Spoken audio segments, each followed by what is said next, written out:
আসসালামু আলাইকুম রহমতুল্লাহ। আজকে কথা বলবো হাদির রাজকীয় বিদায় ও পলাশীর স্মৃতিচারণ। অর্থাৎ হাদির যে রাজকীয় বিদায় হইল, এটার মধ্যে আমি পলাশীর যে আমাদের পরাজয় সেটার একটা স্মৃতিচিহ্ন দেখতে পারলাম। হাদির জানাজায় আমি দেখতেছিলাম ভিডিওতে, আমার তো সেইখানে যাওয়ার সৌভাগ্য হয় নাই।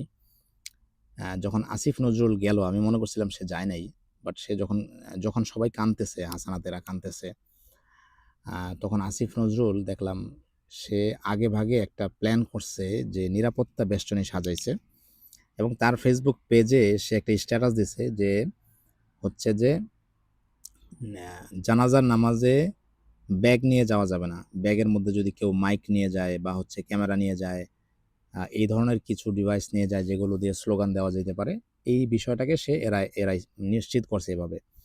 তারপর আবার সে যেই জায়গাটাতে ঢুকছে, মানুষ দূর থেকে তারে ভুয়া ভুয়া বলছে, বাট তাকে ধরতে পারে নাই। সে ওইভাবে চোরের মতো, একটা চোর যেভাবে পালায় দেখলাম সে ওইভাবে দৌড় দিয়ে যে খুব দ্রুত এক নিরাপত্তা বেষ্টনের মধ্যে দিয়ে সে জানাজায় গেল এবং সে কোনো মতে আবার চলে আসছে।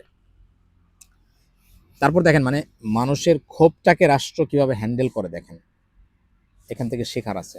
এবং এই ক্ষোভ কাজে লাগায় আমরা কিভাবে আমাদের স্বার্থ উদ্ধার করতে পারি নাই সেটা আমি আগের ভিডিওতে আলোচনা করছি। আমাদের ক্ষোভটাকে কিভাবে রাষ্ট্র হ্যান্ডেল করে এটা দেখেন, ঠিক আছে? তারপর এই যে বক্তৃতা দেওয়া হইল, বক্তৃতার মধ্যে স্ক্রিপ্টেড বক্তৃতা দেওয়া হয়েছে এবং যে মঞ্চটা করা হয়েছে এখানে কিন্তু অন্য কোনো রাজনৈতিক লিডারদেরকে বক্তৃতা দিতে দেয় নাই। আর সবাই তো মুমূর্ষ, কে কি বক্তৃতা দিবে। মানে আমি যেটা দেখলাম যে এই মুমূর্ষতাটাকে সবাই এনজয় করলো, মানে হাদির জন্য কান্নাকাটি করলো। কানলে মন মানে হয়, মন হালকা হয়, এটা আমি জানি। বাট আমি কিন্তু এক ফোঁটা চোখের পানিও আমি জানাজাদের দৃশ্য দেখে পালাই নাই। আমি যা কাঁদছি আগে কাঁদছি। আমি যখন দেখলাম যে গোল্ডেন আওয়ার, মানে অপরচুনিটি মিস হয়ে যাচ্ছে এই জাতি, মানে হয় কি, একটা জাতি যখন লম্বা সময় বিজাতিদের অধীনে থাকে এবং হচ্ছে যে কলোনিয়াল মানে পোস্ট কলোনিয়াল যুগে, অর্থাৎ ব্রিটিশরা চলে যাওয়ার পর থেকে যখন আবার আরও অথর্ব লোকজন ক্ষমতায় আসে, তখন এই জাতির যে ব্রেন আছে এটার মধ্যে আসলে থিঙ্কিং প্রসেস থাকে না, এটা শুধু লাফাইতে পারে। এটা যত মারবেন আপনি ততই লাফাবে, একের পর এক লাশ পড়বে, এইটা একটু চিল্লা পাল্লা করবে সারের মতো, পরে আবার এটা স্থিমিত হয়ে যাবে। এখন যেমন হয়েছে শাহবাগে, কিন্তু এখন কোনো অ্যাক্টিভিটিস নাই। আপনারা যদি কোনো একটি আন্দোলন এখনো চলমান থাকে আমাকে জানাবেন। তো পুরা প্রসেসটা কিন্তু তারা ওইভাবে করলো, ঠিক আছে? কে কি বয়ান দিবে, কয়জন লোককে স্টেজে দিবে, খুব সিম্পলি তারা এটা হ্যান্ডেল করলো। তো আমি এই কান্নাকাটির মধ্যে আমি আমার যেটা প্ল্যান ছিল বা যেটা আমি বলার চেষ্টা করছি, দেখেন আপনারা বলবেন যে ভাই আপনার ভিডিও আপনি সব জায়গায় পাঠায় দেন। দেখেন, আমার তো একজন নাগরিক হিসেবে আমি বিভিন্ন পৃথিবীর রাষ্ট্র দেখে আমার রাষ্ট্রের স্বার্থটা কি হওয়া উচিত এগুলো আমি যতটুকু বুঝছি আমি কিন্তু শেয়ার করছি আপনাদের সাথে। এখন আমি যদি এটা বলি আপনাদেরকে যে আপনারা প্রত্যেকে আমার ভিডিও 100 বার করে শেয়ার করেন, তাইলে হয়ে গেল কি, বিষয়টা হালকা হয়ে গেল, যে আমি আমার ভিডিওতে ভিউ হবে, টাকা পাবো, এই জন্য করতেছি। ওইটা দিয়ে তো আমার রুটি রুজি হয় না ভাই, আমি তো কাজ করে খাই। সো আমি জাস্ট আমার রাষ্ট্রকে ভালোবাসি, পছন্দ করি, সেই জন্য আমি জিনিসগুলি পৌঁছায় দিই। এখন এইটা আমার ভিডিও দেশবাসীর কাছে পৌঁছানো না পৌঁছানো এটা দেশবাসীর ইচ্ছা। এটা তো আমার ক্ষমতার মধ্যেও নাই। আমার ক্ষমতার মধ্যে থাকলে আমি সব জায়গায় পৌঁছায় দিতাম, যেখানে যেখানে পৌঁছাইলে মানুষ আন্দোলনের একটা নেতৃত্ব পায় কান্নাকাটি না করে। তো সেইটা কিন্তু, সেই জন্য আমি কান্নাকাটি করি না, আমি একটু শকড হয়ে গেছি আর কি এই দৃশ্যগুলো দেখে। তা আমি যেটা বলছিলাম যে দেখেন, মানে আমি মিল দিতেছি যে পলাশির দৃশ্যের সাথে কেন মিল পাই। আসিফ নজরুল একা একজন মানুষ, সে পুরো পরিস্থিতিটাকে হ্যান্ডেল করলো, বা ধরি তার সাথে উপদেষ্টা পরিষদে টোটাল 21 থেকে 22 জন লোক আছে, এর মধ্যে কালপ্রিট আছে ধরেন 10 জন। জানাজায় শরিক হয়েছে কত মানুষ? 1 মিলিয়নের বেশি, মানে 10 লাখের বেশি মানুষ। তো এই 10 লাখ মানুষ যদি এই 10 জন মানুষকে ধরতো, এর তো ছিটে ফোটা খুঁজে পাওয়া যেত না, এর শরীরে একটা মানে একটা বিন্দুও খুঁজে পাওয়া যেত না, এর টাইনে ছিঁড়ে ফেলাইতে পারতো মানুষ। কিন্তু এই মানুষগুলোর আবেগটাকে পাস করে কিন্তু এই 10 জন মানুষ পার হয়ে গেছে। মানে আপনি কান্নাকাটি করলেন, আমি কান্নাকাটি করলাম, এরা কিন্তু বিচার টিচার কিছুই করলো না। এরা চামে বামে 2-3 দিন কাটে, এবং আমার কাছে মনে হচ্ছে খুব দ্রুত এত দ্রুত কোনো লাশ বাংলাদেশে আমি আসতে দেখি না। অর্থাৎ হাদির সেন্টিমেন্টটাকে যত দ্রুত কবর চাপা দেওয়া যায় রাষ্ট্র এটা করার চেষ্টা করছে। ঠিক আছে, মানে আমাদের এখন কিন্তু আর ভাই আমরা ওই সেন্টিমেন্টে নাই। আমরা নতুন ইস্যু এসে পড়ছে, জামাত বিএনপির একটা মারামারি হয়েছে, নির্বাচনের প্রচারণা শুরু হয়ে যেতেছে। সো ওই সেন্টিমেন্ট আমাদের মধ্যে নাই। তো এরা এই খুব দ্রুত লাশ সিঙ্গাপুর থেকে আনাইছে এবং প্রধান উপদেষ্টা একটা ভাষণ দিছে, সে তো ভাষণ ভালো পারে। তারপরে খুব দ্রুত দাফন করে ফেলাইছে এবং দেখেন রাষ্ট্রীয় মর্যাদা দিয়ে দিচ্ছে। এগুলি কিন্তু জনগণ চায় নাই যে হাদিরে রাষ্ট্র মর্যাদা দিতে হবে। একদিন রাষ্ট্রীয় শোক ঘোষণা করছে, তারপর আপনার এই কাজী নজরুলের পাশে দাফন করছে। এইগুলি দিয়া জনগণের ঠান্ডা করে দিচ্ছে। কিন্তু জনগণের যেটা মনের দাবি ছিল যে let's start with new decision, যে আমরা উপদেষ্টা পরিষদের এই আসিফ নজরুলের আমরা পদত্যাগ চাই, বা তার সাথে আরও যে কয়টা আছে এগুলির বাদ দিয়ে আমরা মাহমুদুর রহমানের চাই। জনগণ কিন্তু এইটা বুঝতে পারে নাই। তাহলে বুঝতে পারতেছেন যে আমাদের মেমোরি, আমাদের ব্রেইন কতটুকু ড্রেন হয়েছে। মানে আমরা ওদের দ্বারা কিভাবে হারি, আমাদের আন্দোলনগুলি কতটা মানে কতটা মূর্খতা সুলভ। এখনো ফেসবুকে দেখতেছি এক হাদির জন্ম মৃত্যুতে লক্ষ হাদি জন্ম নিবে, হাদি বীর বাহাদুর। দেখেন একটা জিনিস মনে রাখতে হবে, বিপ্লবীরা মানুষের অন্তরে থাকে, বিপ্লবীদের প্রতি শ্রদ্ধার সালাম থাকে। কিন্তু বিপ্লবীরা যখন পরাজিত হয়, সেই পরাজিত মানুষের কালচার, সেই পরাজিত মানুষের আদর্শ কিন্তু সমাজে বাস্তবায়িত হয় না। সমাজে বিজয়ীদের আদর্শ বাস্তবায়িত হয়। মনে রাখতে হবে আজকের আমাদের দেশে এখনো পর্যন্ত ওই যে প্রধান বিচারপতি যে শপথ পাঠ করায়, শপথ গ্রহণ করায়, তার মাথার যে টিকলিটা আছে না, ওইটাও কিন্তু ব্রিটিশদের দেওয়া। আমাদের কোর্টের যে উকিলরা ড্রেস পরে, ওইটাও ব্রিটিশদের ড্রেস। ঠিক আছে, কারণ ব্রিটিশরা আমাদের জন্য যা করে গেছে আমাদের পরবর্তী ওয়ালারা তো তা করতে পারে নাই। আমাদের দেশের রাস্তাঘাট, স্ট্রাকচার, রেল সব ব্রিটিশরা করছে। আমাদের এই চোরের বাচ্চারা কি করছে? কিছুই তো করে নাই। সো আপনি যখন একটা সভ্যতার বিরুদ্ধে দাঁড়াইতে যাবেন, আপনার তো কিছু ক্রিয়েটিভিটি থাকতে হবে।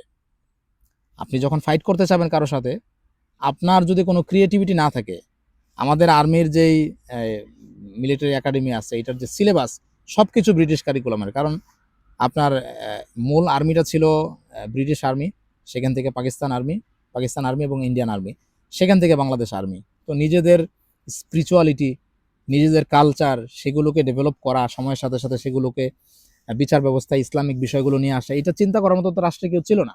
কারণ ওই ব্রেনই তো নাই মানুষের। ঠিক আছে, আর যাদের ব্রেন আছে, যারা বুঝে, তারা তো আবার মেইন স্ট্রিম থেকে বাইরে, মাদ্রাসার মধ্যে বন্দি আছে হুজুররা। সো তারা ওইখান থেকে যাই হুঙ্কার দেয়। আরেকটা বিষয় আছে, আমাদের দেশে জনপ্রিয় হইতে গেলে হুঙ্কার দিতে হবে। বাংলাদেশের সবচেয়ে জনপ্রিয় আলেমের নাম বলেন তো মামুনুল হক, কিন্তু মামুনুল হকের চেয়ে হাজার গুণ বড় আলেম মুফতি আব্দুল মালিক হাফিজাহুল্লাহ, বাইতুল মোকাররমের খতিব। তার আগে মানুষ চিনতো না, বাইতুল মোকাররমে আসার পরে এখন চিনতেছে। হুঙ্কার কিন্তু দিতে পারে না, কিন্তু এলমের জাহাজ। ঠিক আছে, কিন্তু তার জনপ্রিয়তা নাই। আমি মামুনুল হককে ছোট করতেছি না, আব্দুল মালিক সাহেবের এমন অনেক ছাত্র আছে যারা মামুনুল হকরে পড়াইতে পারবে, কিন্তু মানুষ পছন্দ করে মামুনুল হকরে, হুঙ্কার দিতে পারে। এই মামুনুল হকের জাতির জন্য কি অর্জন আছে? গর্জন ছাড়া। আমি কিন্তু বিরোধিতা করতেছি না, আমি বুঝাইতেছি যে জনগণ কারে পছন্দ করে, জনগণ একটা মোমেন্টামকে কিভাবে কাজে লাগাইতে পারে, এই ধরনের আলোচনা যে করে, তার আলোচনা না শুই না কে স্লোগান দিতে পারে তার আলোচনা শুনে। সো আমাদের যে লড়াইগুলি, এইগুলোকে আমাদের যারা শাসক গোষ্ঠী, এদের কাছে একটা টেমপ্লেট আছে। ওই যে দলিলের দোকানে দেখেন না, সহজ করে বলি, একটা ফরম্যাট থাকে, ওইখানে জাস্ট আপনার নামটা বসায় স্ট্যাম্পে প্রিন্ট দেওয়া যায়। সো আমাদের যত আন্দোলন হয়, এগুলি প্রাগৈতিহাসিক আমলের আন্দোলন। প্রাগৈতিহাসিক আমলে, যখন আমি ছোট করে বলি, প্রাগৈতিহাসিক বলতে আরও 500-600 বছরের আগের কথা বলতেছি। ওই ওই 2-3 হাজার বছরের কথা বলতেছি না। কলম্বাস যখন আমেরিকাতে গেল সর্বপ্রথম, সে তখন মিলিয়ন মানুষকে হত্যা করছে, কারণ তার কাছে অস্ত্র ছিল, আর ওই জঙ্গলি মানুষদের কাছে অস্ত্র ছিল না। সে গুলি করে করে হাজার হাজার লাখ লাখ মানুষকে মারছে।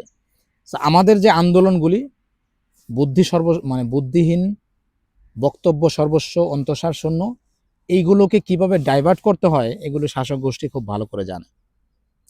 সো 2-3 দিন হাদি মারা যাওয়ার পর থেকে শাসক এটাকে প্ল্যান করছে, গোয়েন্দা বাহিনী, এটা ওইটা, যে এই বলদগুলিরে কিভাবে ডাইভার্ট করে দেওয়া যায়। দুইটা দিন পার করো খালি, এরপরে এরা ভুলে যাবে, এদেরকে আমরা নতুন ইস্যু দিয়ে দিব। আর প্রথম আলো পুরাই দিছেন, প্রথম আলো পুরাই দিলে লক্ষ প্রথম আলো জন্ম নিবে। বাংলাদেশের যতগুলি মিডিয়া আছে সবগুলি তো হাসিনার দালাল, সবগুলি তো গুপ্ত প্রথম আলো। কয়টা জ্বালাবেন আপনি? আপনি যে সঠিক সময়ে সঠিক কাজ না করে জ্বালাও পোড়াও করলেন, এটা তো মূর্খতা। আপনারা এতটুকুই পারবেন, আপনারা আর কিছু পারবেন না। গোলামের জিনজিরই আপনাদের চিরস্থায়ী মানে পছন্দ। আপনারা মানে বুদ্ধি না থাকলে যা হয় আরকি। তো পলাশীর কথা আমি কেন বললাম? দেখেন, পলাশীতে লর্ড ক্লাইভ মনে হয় ইংরেজ ভদ্রলোক, তার ৩০০ সৈন্য নবাব মীর জাফরের ৪০,০০০ সৈন্যকে হারায় দিছে। মানে নরমাল সৈন্য যারা আমাদের বাংলাদেশের আর্মি, বিডিআর যারা সৈনিক, এরা তো কুলুর বলদের মতো। এদেরকে হাইকমান্ড যা বলে এরা তাই শোনে। এদের নিজস্ব সিদ্ধান্ত নিয়া যে এরা কিছু এপ্লাই করবে, জনগণের পক্ষে যাবে, তখন এদেরকে কোর্ট মার্শালের ভয় দেখানো হয়। যে তুমি যদি হাইকমান্ডকে ভঙ্গ করো, তোমাকে কোর্ট মার্শাল দিয়া ডাইরেক্ট শুট করা হবে। আর তাছাড়া এটা কোনো মানে শৃঙ্খল মানে সৈন্যবাহিনীর কাজও না যে হাইকমান্ডকে মানে হাইকমান্ডকে ভেঙে দিয়ে হাইকমান্ডের কথা না শুনে এরা অন্যদিকে চলে যাবে। সো এদের দোষ দিয়ে লাভ নাই। তো যেটা হয়েছে, মির্জাফর একটা হুকুম করলো, এই তোমরা কিন্তু বিদ্রোহ করবা, মানে তোমরা কিন্তু ইংরেজদের বিরুদ্ধে যাবে না। তখন ওইখানে একটা সিম্পল পরাজয় হইল, তাৎক্ষণিক বিডিআর বিদ্রোহের মধ্যে যেমন হয়েছে। নবাব সিরাজউদ্দৌলা পালায় গেল। তখন ওই যে ইংরেজের অল্প ৪-৫০০ সৈন্য, ওরা যখন বাংলা বাংলা তো পুরাটা মিলে এক ছিল, পশ্চিমবঙ্গ পূর্ববঙ্গ মিলে, এটা নিয়ে ভিন্ন আলোচনা একদিন করবো যদি সময় হয়। তো এরা যখন এই এই ইংরেজের ছোট্ট বাহিনীটা যখন ইয়েতে যাচ্ছিল, এই নগরে প্রবেশ করলো, তখন শহরের মানুষরা এই দেশে তাদের বাড়ির জানালা খুলে ছাদের উপর থেকে এদেরকে দেখতেছিল, এই বিজিত বাহিনীকে। তো ঐতিহাসিকরা বলে যে এই মানুষগুলো যদি থুতুও ফেলতো, থুতুতে পিছলা টিছলা খায় এরা মারা যেত। সো এই মানুষগুলো কিন্তু দৃশ্য দেখে গেছে। তো আমি অ্যাকচুয়ালি ২০০ বছর পরে আইসা আমাদের কোনো যোগ্যতা বাড়ছে বলে আমি মনে করি না। অন্তত হাদির মৃত্যুর পরে আমি যা দেখলাম সোশ্যাল মিডিয়াতে, যা লেখা হচ্ছে বা আন্দোলন যেভাবে করা হচ্ছে, এখানে আমি আসলে কান্নাকাটি ছাড়া, ব্যক্তি পূজা ছাড়া, হাদি পূজা ছাড়া, আমি হাদির জন্য আমরা যেটা করতে পারতাম, তার বিচারটা, তার খুনিদেরকে আমরা বের করতে পারতাম, সেই খুনিদেরকে বের করার জন্য আমাদের যে প্রসেসে আগাইতে হইতো, ওইদিকে আমরা হাঁটি নাই। সো আমার কাছে মনে হয় যে আমরা এখনো ওই আদিম যুগেই বসবাস করি। আমাদের চিন্তা চেতনায় এই জিনিসটা এখনো মাথায় ঢুকে নাই যে আমরা অ্যাকচুয়ালি কিভাবে ঠান্ডা মাথায় জিনিসটা হ্যান্ডেল করতে পারি। সো এইটাই যার কারণে আমরা পঙ্গপালের মতো আলো দেখি, আলো দেখে লাইটের মধ্যে লাফ মারি, আগুনে পুড়ে যাই। এটাই আমাদের জাতির ইতিহাস, এবং এটাই কন্টিনিউ করবে বলে আমার কাছে মনে হইতেছে। সো আমার আলোচনাগুলি বিক্ষিপ্ত, কোনো এলোমেলো, তারপরেও যদি কোনো কিছু বুঝতে চান, আমার আলোচনায় না বুঝে থাকেন, আমাকে কমেন্ট করবেন, আমি সেটা নিয়ে ইনশাল্লাহ কথা বলবো। আর আমি ভিডিও শেয়ার করার জন্য কাউকে বলবো না। আপনাদের যদি মনে হয় আপনারা শেয়ার করতে পারেন, আপনাদের ইচ্ছা। ভালো থাকবেন, আল্লাহ হাফেজ।